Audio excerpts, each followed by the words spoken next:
다 찾으신 줄로 알고 제가 봉독하도록 하겠습니다. 그러므로 나는 할 수 있는 대로 로마에 있는 너희에게도 복음 전하기를 원하노라. 내가 복음을 부끄러워하지 아니하노니 이 복음은 모든 믿는 자에게 구원을 주시는 하나님의 능력이 됨이라. 먼저는 유대인에게요 그리고 헬라인에게로다. 아멘. 복음을 자랑합시다라는 제목으로 성막교회 담임 목사로 섬기고 계시는 이상철 목사님께서 말씀 전하시겠습니다. 주님의 복음이 여러분의 마음에 큰 위로가 되시기를 바라겠습니다.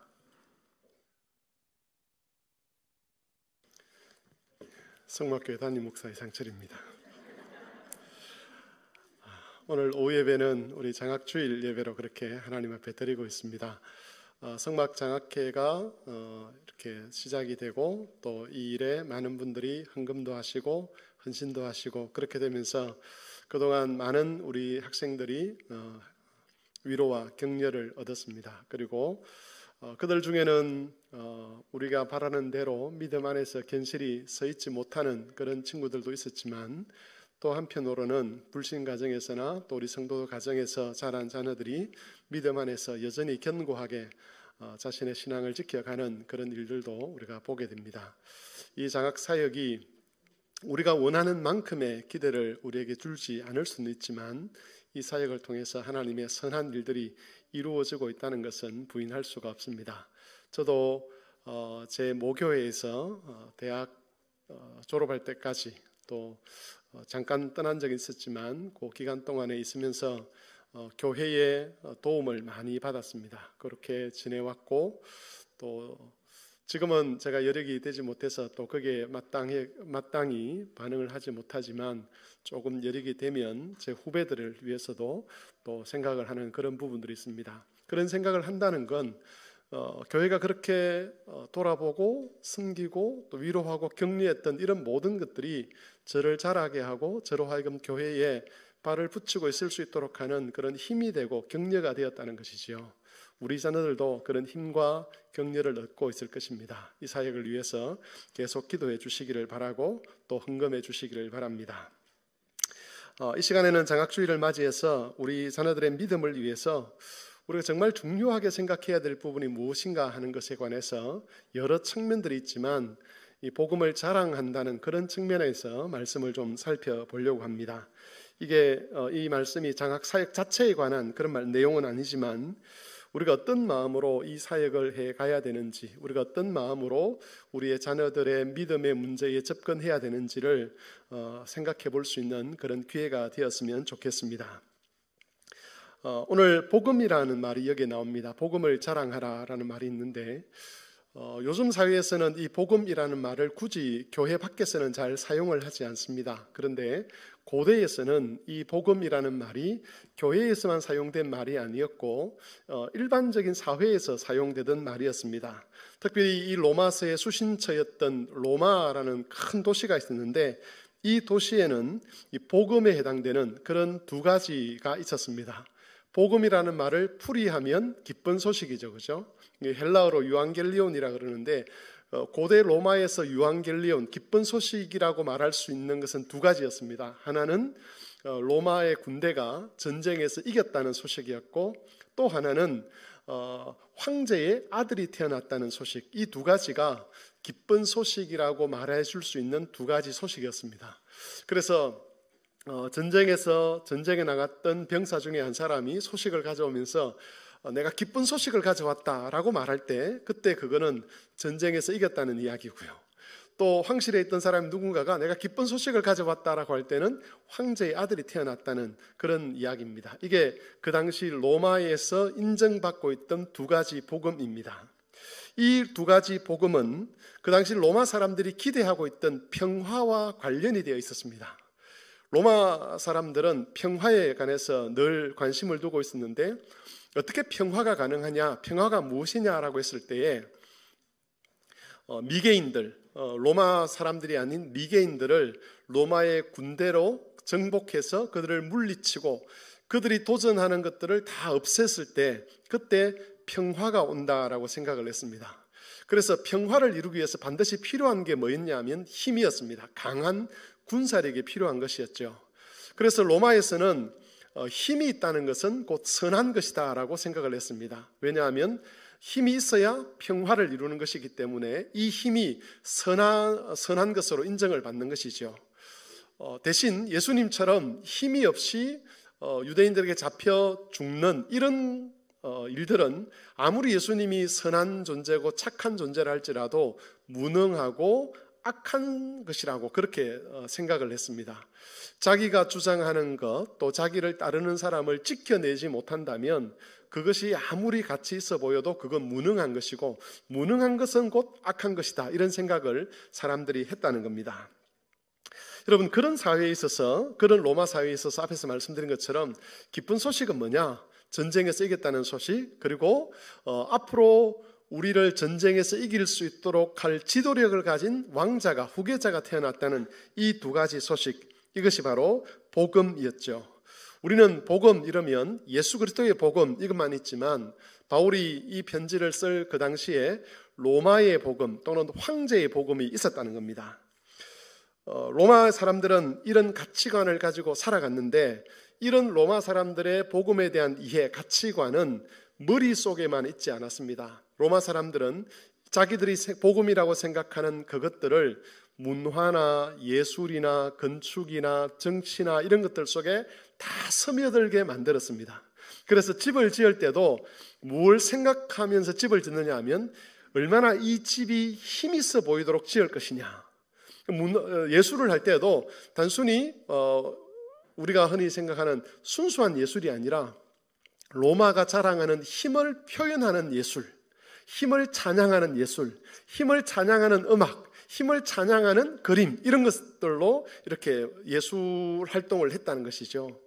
건축도 그렇고 정치 체제도 그렇고 예술도 그렇고 문화도 그렇고 또 교육에도 이런 방식으로 자녀들을 교육을 시켰습니다. 그러니까 도시 전체가 뭐로 이루어졌느냐 하면 로마의 복음으로 구성되어 있는 거죠.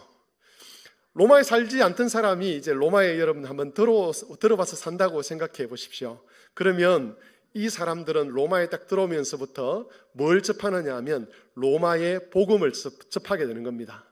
굳이 옆에 와서 누가 로마의 복음은 이런 것이야 라고 말하지 않더라도 건물을 보고 예술 작품을 보고 음악을 듣고 사람들과 만나서 이야기하는 이 모든 공간이 뭘로 가득 채워져 있느냐 하면 로마의 복음으로 힘을 자랑하고 권력을 자랑하고 그런 힘과 권력으로 평화를 이루어야 한다는 그 로마의 복음으로 온 도시가 가득 차 있는 것이죠. 이걸 좀 다르게 표현하면 도시 전체가 메시지화되어 있다는 겁니다. 도시가 설교를 하는 거죠. 꼭 말을 해서 설교를 하는 것이 아니라 거기 가면 그런 식의 설교를 듣는 것처럼 사람이 느낍니다. 말로서도 듣겠지만 온 몸으로 그 로마의 복음이 한 사람의 로마의 복음을 이렇게 흡수를 하게 되는 그런 곳이 바로 로마라는 도시였습니다. 그런데 여러분, 이런 현상은 고대 로마라는 도시에만 국한되지는 않습니다. 우리 시대의 도시들도 로마처럼 사람들이 복음이라고 여기는 그것으로 다 채색이 되어 있습니다. 우리가 보고 듣고 느끼는 모든 것에 이 세상이 복음이라고 여기는 것들이 다 스며들어가 있다는 것이죠. 무엇이 행복인가? 또 어떻게 하면 행복해질 수 있는가? 성공하는 인생이 되려면 무엇을 해야 되는가? 어떤 것이 평화인가? 그 평화를 지키기 위해서는 어떤 일을 해야 되는가? 이런 것들이 우리가 신문을 펼칠 때에, 라디오를 들을 때에, 텔레비전을 시청할 때에, 미술관에 가서 작품을 감상하고 음악을 들을 때에 다 스며들어 있다는 겁니다. 거기에 다 이렇게 숨겨놓았다는 표현은 좀 그렇고 그걸 다 표현해 놓은 것이죠. 그래서 우리가 그런 것을 할 때마다 사실은 그런 것들로 통해서 우리가 이 세상의 복음을 다 우리가 흡수를 하는 겁니다. 스티브 윌킨스와 마크 샌포드라는 사람이 쓴 은밀한 세계관이라는 책이 있습니다. 이 책은 세상의 복음이 어떻게 그리스도인들에게 영향을 미치는가를 기록한 책입니다. 그런데 그 책의 첫 장, 제1장의 제목이 참 재밌습니다. 커피에 녹아있는 세계관이라는 제목입니다. 1장의 제목이 커피에 녹아있는 세계관. 미국인 사람들도 이렇게 커피를 좋아하지만 우리나라 사람들도 커피를 굉장히 좋아합니다. 커피를 집에서도 마시지만 또 어디 가죠? 커피숍에도 갑니다. 우리 교회도 커피숍이 있는데 우리 교회 커피숍은 사실은 커피숍이라고 하기는 좀 그렇긴 합니다만은 사람들이 이전에는 집으로 사람들을 불러서 거기서 교제를 했는데 요즘 젊은 사람들은 집으로 사람을 초대하기보다는 대체로 밖에서 식사를 하고 또 커피숍에 가서 커피를 마시며 교제를 합니다.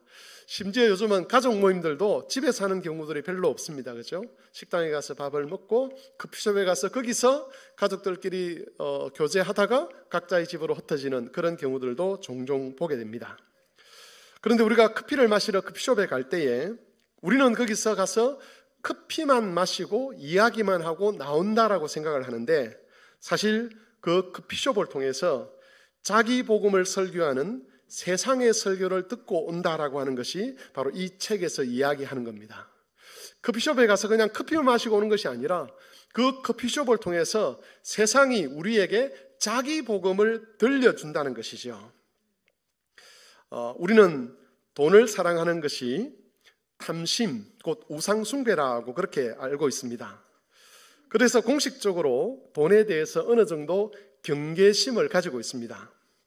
하지만 세상은 그렇게 이야기를 하지 않죠. 세상은 돈을 복음이다라고 이야기를 합니다. 돈이 가지고 있는 힘을 우리가 사람들이 알고 있기 때문에 그렇습니다. 그래서 돈이 행복을 가져다 주고 돈이 평화와 성공을 가져다 준다라고 사람들은 생각을 합니다. 만일 제가 오늘 교회에 여기서 설교를 하면서 여러분 돈이 있어야 행복합니다. 여러분 돈이 있어야 평화를 이룰 수 있습니다. 돈이 있어야 성공적인 인생을 살 수 있을 것입니다 라고 설교를 한다면 여러분들은 제가 이 설교를 마치고 내려가는 순간 저에게 이의를 제기할 겁니다. 목사님 오늘 설교에 문제 있는 거 아닙니까? 그건 잘못된 것 아닙니까? 라고 그렇게 이의 제기를 하면서 설교를 수정해달라고 요청을 할 겁니다. 근데 여러분 커피숍에서 우리가 커피를 마실 때에 우리도 알지 못하는 사이에 돈에 대한 세상의 이야기가 아무런 방해물 없이 우리에게 다 전달이 됩니다.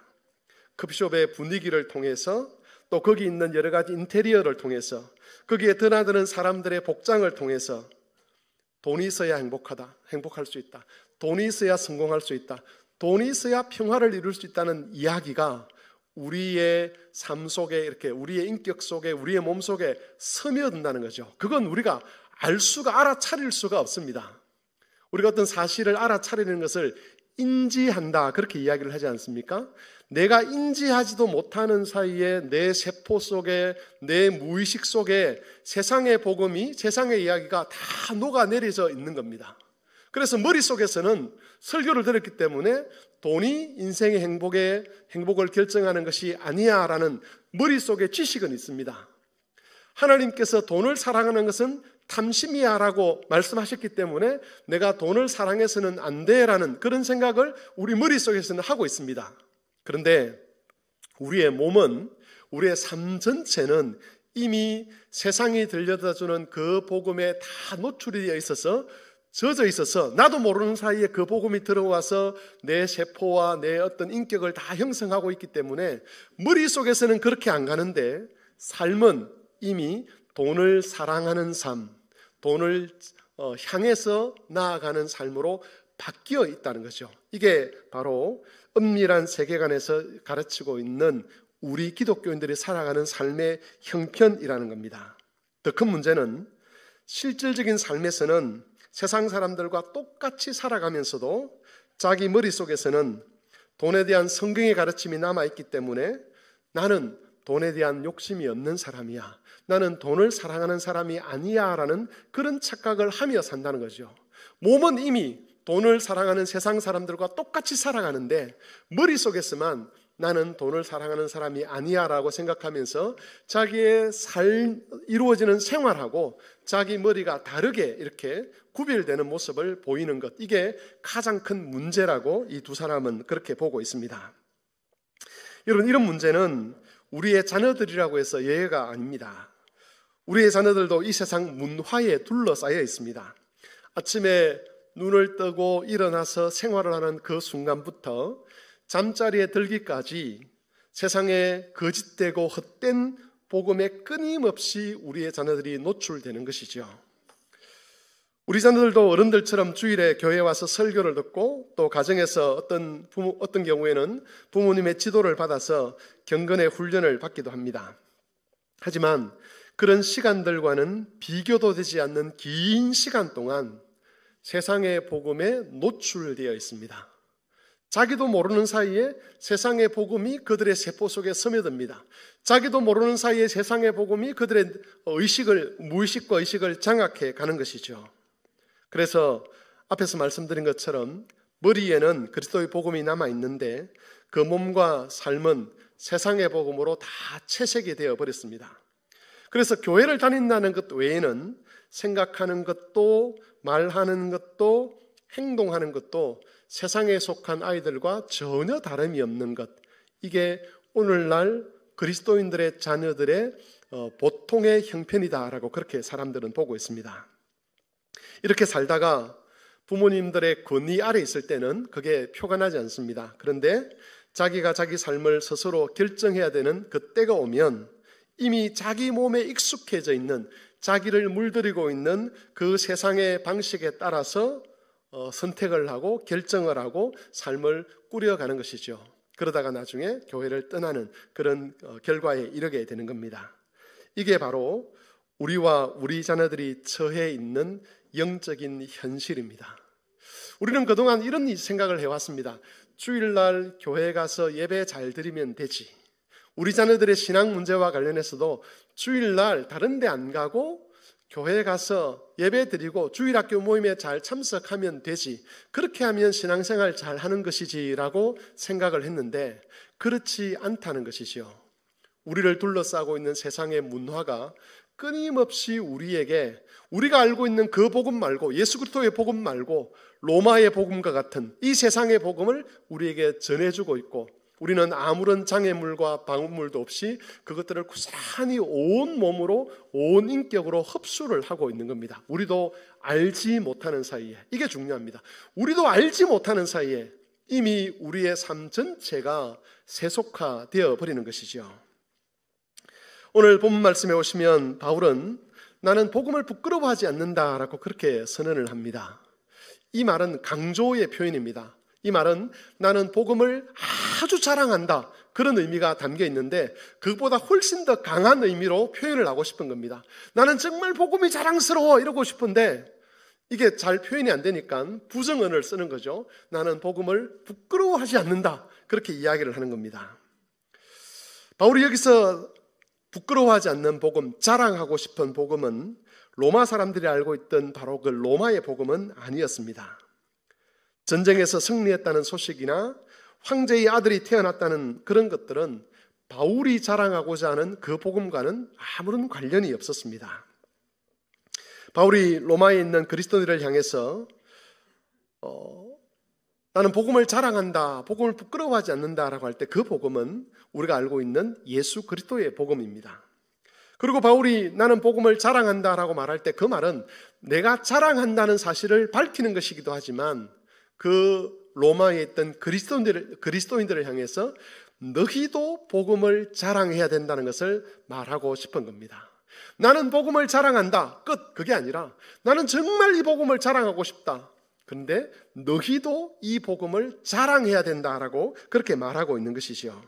그리고 이 말 속에는 그리스도의 복음을 가지고 로마에서 통용되고 있는 그 복음과 맞서야 한다는 것을 알려주는 겁니다. 한마디로 그리스도의 복음으로서 로마의 복음에 저항하라는 메시지가 여기에 담겨 있는 겁니다. 여러분, 어떻게 로마의 복음에 저항할 수가 있겠습니까? 로마서 전체를 보면 두 가지로 설명을 합니다. 첫 번째로는 예수 그리스도의 복음을 아는 겁니다.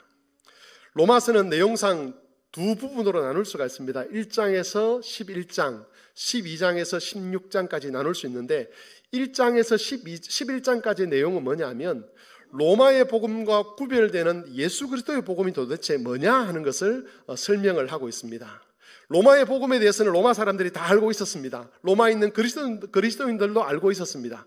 근데 그런 로마의 복음 말고, 세상의 복음 말고 하나님이 그리스도를 통해서 우리에게 주신 진짜 복음, 진짜 평화가 뭐고, 진짜 행복이 뭐고, 진짜 사랑이 뭐고, 진짜 위로가 뭔지를 알려주는 그 진짜 그리스도의 복음, 그게 무엇인가를 1장에서 11장까지 설명을 하는 것이죠. 왜 설명을 하겠습니까?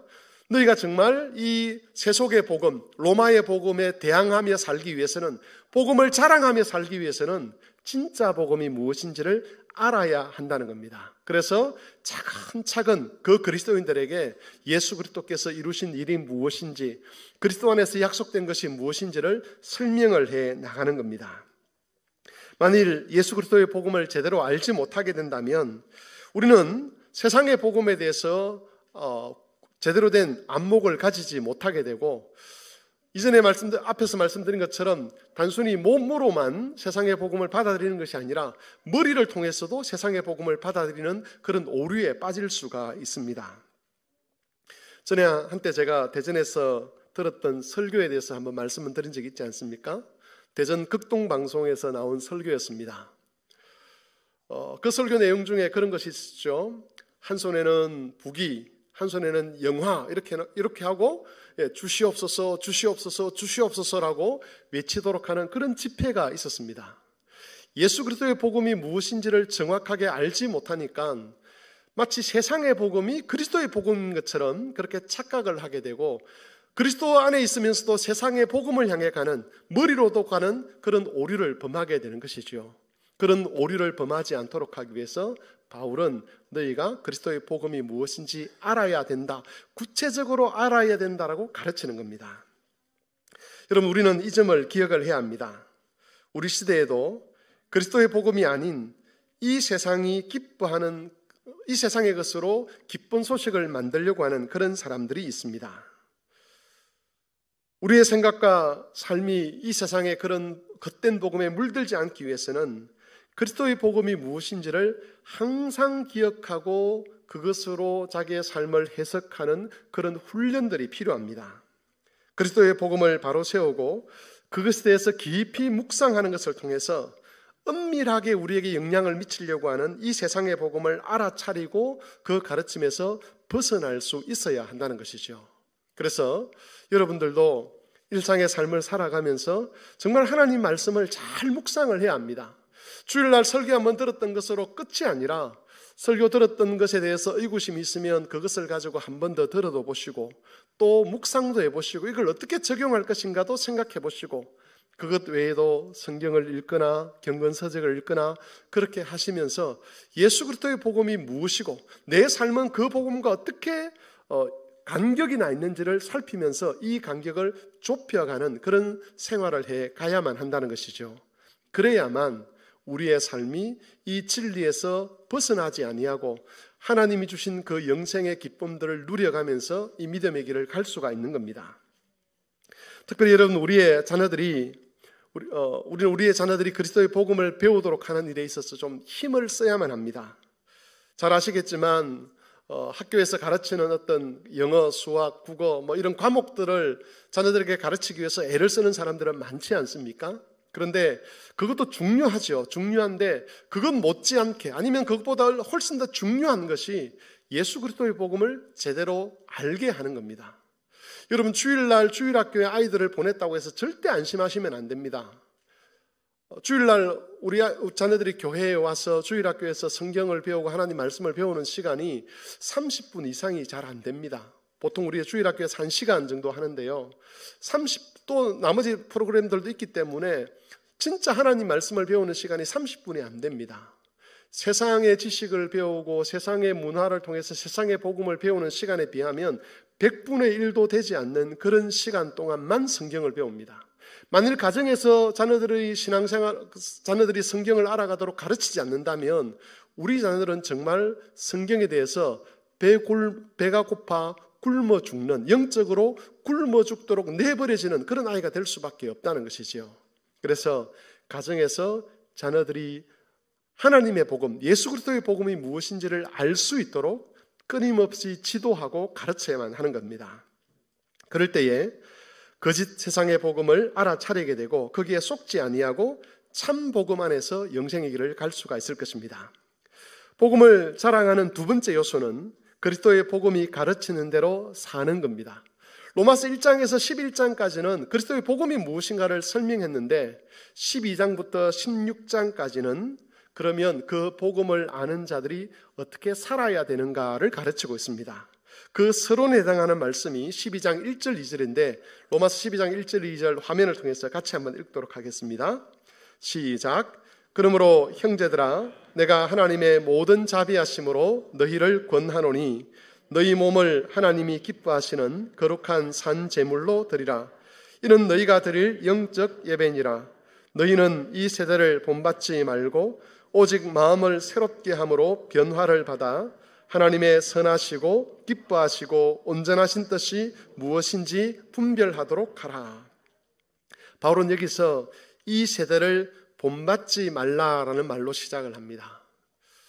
이 세대를 본받지 말라는 이 말씀은 로마가 가르치는 힘과 권력의 복음 또는 황제의 복음을 믿는 그런 사람들처럼 살지 말라 이런 뜻입니다.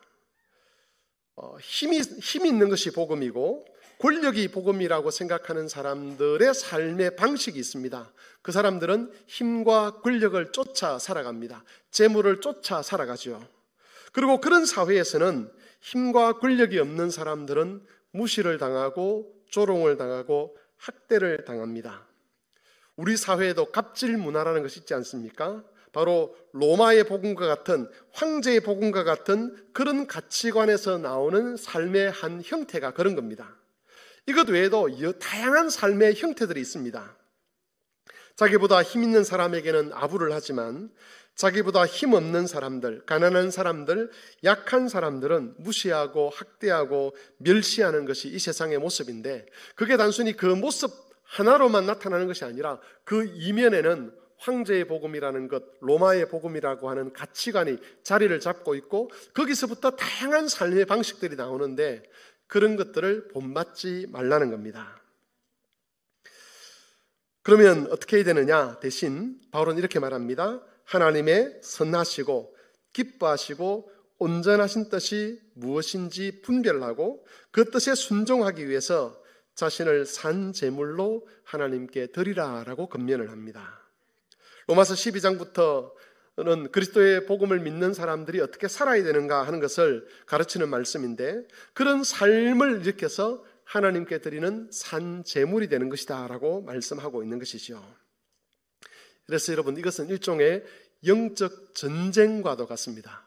우리는 주로 영적 전쟁을 이런 걸로 생각합니다. 기도하면서 이 땅을 묻고 있는 악한 영의 권세는 물러갈지어다 이런 식의 어떤 선언적 기도 또는 대적 기도 이런 것들을 영적 전쟁이라고 이야기를 하는데 사실 성경에서 말하고 있는 영적 전쟁의 핵심은 가짜 복음, 로마의 복음이 주를 이루고 있는 그곳에서 그리스도의 복음을 따라 살아가는 것, 치열하게 그 그리스도의 복음을 따라 그 삶의 방식을 유지해가는 것, 그것을 가리켜서 영적 전쟁이라고 성경은 가르쳐주고 있습니다. 우리가 여러분 직장 생활을 하는 이유가 뭐죠? 사회생활을 하는 이유가 뭐겠습니까? 일반적으로 직장 생활이라고 하면 사람들은 이런 생각을 합니다. 이 직장에 가서 얼마나 많은 돈을 벌 것이며 이 직장의 벌이를 통해서 내가 우리 가정을 어떻게 먹여 살릴 것인가. 그러니까 직장의 의미가 그렇게 이해가 되는 거죠. 그런데 여러분 우리에게 있어서 우리 그리스도인들에게서 직장이라는 것은 단순히 돈을 벌기 위한 공간이 아니지 않습니까? 물론 하나님은 직장을 통해서 우리의 먹을 것과 입을 것과 마실 것을 주십니다. 그런데 먹을 것과 입을 것과 마실 것을 주시는 그 직장에 우리를 파송하고 난 다음에 하나님이 뭐라고 하시느냐 하면 이런 것들은 이방인들이 구하는 거니까 너희들은 구하지 말라 그렇게 말씀을 하십니다. 이건 하나님께 맡기라라고 말씀하시는 거죠. 그렇다면 도대체 하나님은 우리를 왜 이 삶의 현장으로 직장으로 가정으로 보내신 것이겠습니까? 여러분들이 가서 살아야 될 그 직장이라는 곳은 로마의 복음이 왕의 자리를 차지하고 있는 곳입니다. 로마의 복음이 왕의 자리를 차지하고 있다는 것은 로마의 복음의 가르침을 따라서 조직이 구성되어 있고, 로마의 복음의 가르침을 따라서 목표가 정해져 있고, 로마의 복음의 가르침을 따라서 모든 것이 운영된다는 그런 뜻입니다.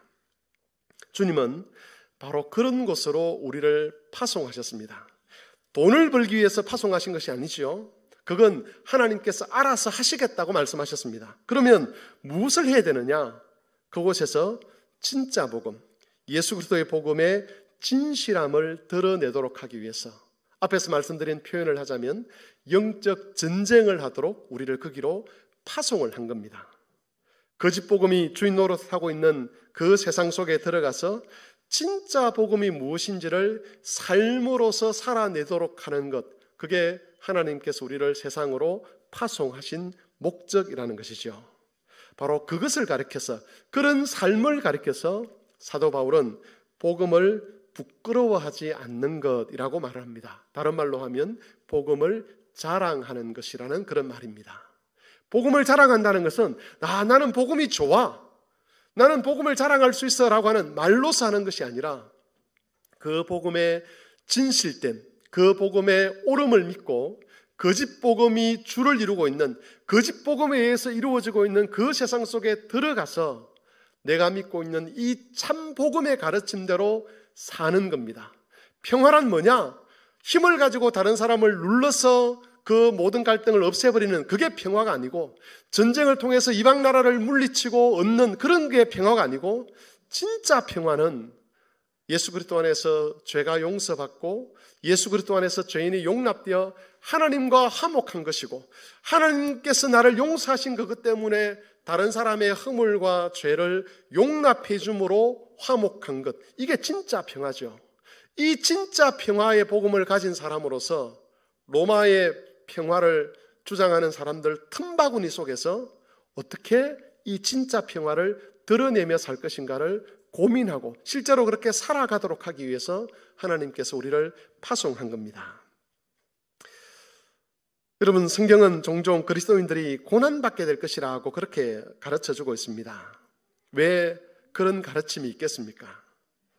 로마의 복음이 주인인 곳에서 그리스도의 복음을 따라 살려고 하면 그 사람들로부터 환영을 받는 것이 아니라 외면을 당하고 박해를 받습니다. 그리스도의 복음이 만들어내는 정직함, 그리스도의 복음이 만들어내는 성실함, 그리스도의 복음이 만들어내는 오래 참음, 온유함, 희락과 화평, 이런 것들이 세상의 복음을 따라 살아가는 사람들에게는 진짜 큰 부담이 되는 것이죠. 그리스도인들 중에 머리로서는 복음화되어 있는데 삶은 세상의 복음에 젖어 있는 사람들이 있습니다. 그런 사람들은 세상 살이를 하면서 결코 고난받지 않습니다. 고난받을 이유가 없죠. 세상이 그를 학대할 이유가 없습니다. 왜냐하면 자기들과 똑같이 살아가기 때문에 그렇습니다. 그런데 그리스도의 복음이 무엇인지를 매일매일 묵상하면서 자기 삶을 헤아리고 살피는 사람, 그래서 그리스도의 복음이 자기의 말이나 자기의 행동이나 자기의 인격을 통해서 드러나도록 하려는 사람들은 세상과 갈등을 일으킬 수밖에 없는 겁니다. 그리고 여러분, 바로 그것이 그리스도께서 말씀하신 자기를 부인하고 자기 십자가를 지고 주님을 따르는 삶입니다. 여기서 한 가지 더 말씀드릴 것은, 그리고 바로 이 모습이 우리가 진짜 우리 자녀들에게 보여주어야 될 모습이라는 것이죠. 신앙을 위해서 자녀들을 주일날 교회에 데리고 오는 것 맞습니다. 그렇게 해야 됩니다. 신앙을 위해서 자녀들에게 성경을 가르치는 것 맞습니다. 그렇게 해야 됩니다. 그러나 그건 못지않게 우리가 반드시 해야 될 것 뭐냐? 실제로 그리스도의 복음을 따라서, 그 그리스도의 복음이 가르치는 말을 따라서 세상의 복음이 주인 노릇하는 그곳에서 그리스도의 복음을 따라 살아내는 모습, 고난당하는 모습, 그걸 우리 자녀들에게 보여줘야 한다는 겁니다. 왜 보여줘야 되느냐? 우리가 그리스도의 복음을 따라 세상의 복음에 저항할 때에 세상의 복음의 실체가 비로소 드러나는 겁니다. 삶을 살지 아니하면 세상의 복음은 숨겨져 있습니다. 숨겨져 있으면서 우리 속에 다 내재되어 버리는 거죠. 그러면서 자기도 모르는 사이에 세상의 복음을 따라 살아가는데, 누군가가 그리스도의 복음을 따라 살아가는 장면을 보게 되면 이게 폭로가 됩니다. 아, 이건 세상의 것이었구나. 이건 로마의 복음이었구나. 진짜 복음은 이거구나 하는 것이 비로소 드러나게 되는 것이죠. 우리의 자녀들에게 진짜 예수 그리스도를 따르는 삶을 보여주고 싶고 그들이 그렇게 살아가기를 바란다면 다른 어떤 것보다도 우리가 직접 그 삶을 살아내어야 한다는 겁니다. 그럴 때에 자녀들이 우리의 삶을 보면서 야, 저렇게 사는 것, 저게 진짜 그리스도의 복음이고 이건 가짜였구나, 내가 속았구나 하는 것을 깨닫게 되고 그들도 우리처럼 그리스도의 복음에 따라 사는 자가 될 수 있다는 겁니다. 말씀을 정리하겠습니다. 우리와 우리 자녀들은 로마의 복음이 주인된 이 세상 속에서 살아가고 있습니다. 로마의 복음은 모든 문화와 환경을 통해서 자기를 믿고 따르라라고 그렇게 설교를 합니다. 우리가 알지도 못하는 사이에 우리 생각 속에 그것을 심어놓고 우리의 삶을 그쪽으로 이끌어가는 거죠. 이런 세상 속에서 우리는 부지런히 하나님 말씀을 묵상함으로써 우리가 가진 복음이 무엇인지, 그리고 그것이 로마의 복음과 어떻게 다른지를 분별할 수 있어야 합니다. 또한 우리가 알게 된 그 복음을 따라서 우리 몸을 산 제물로 하나님께 드릴 수 있어야 합니다. 직장에서, 가정에서 로마의 복음이 만들어내는 삶의 방식을 거부하고 그리스도의 복음이 가르치는 바를 따라 살아가야만 하는 것이죠. 고난도 있을 수 있습니다. 손해를 볼 것입니다. 학대받을 수 있습니다. 외면당할 수 있습니다. 따돌림 당할 수 있습니다. 왕따 당할 수 있습니다. 근데 그게 바로 하나님을 영화롭게 하는 것이고, 그게 바로 고난받는 것이고, 그게 바로 자녀들에게 그리스도의 복음이 무엇인지를 보여주고 그들로 하여금 함께 그 삶을 살아가도록 하는 원동력이 될 것입니다.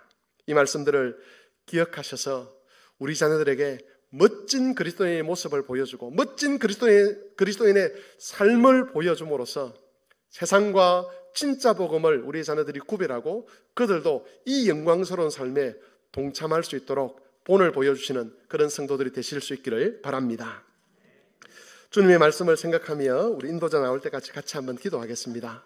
하나님 앞에 기도할 때에 이 세상의 거짓 복음, 로마의 복음과 같은 그런 복음에 속지 않도록 하시고 거기에 물들어 있는 우리의 인격과 우리의 삶을 하나님께서 구원해 주시기를, 그래서 고난받으신 그리스도를 따라서 이 거짓 복음 속에서 진짜 복음에 순종하는 삶을 우리와 우리의 자녀들이 살아갈 수 있도록 하나님께서 도와주시기를 같이 한 목소리로 기도하겠습니다.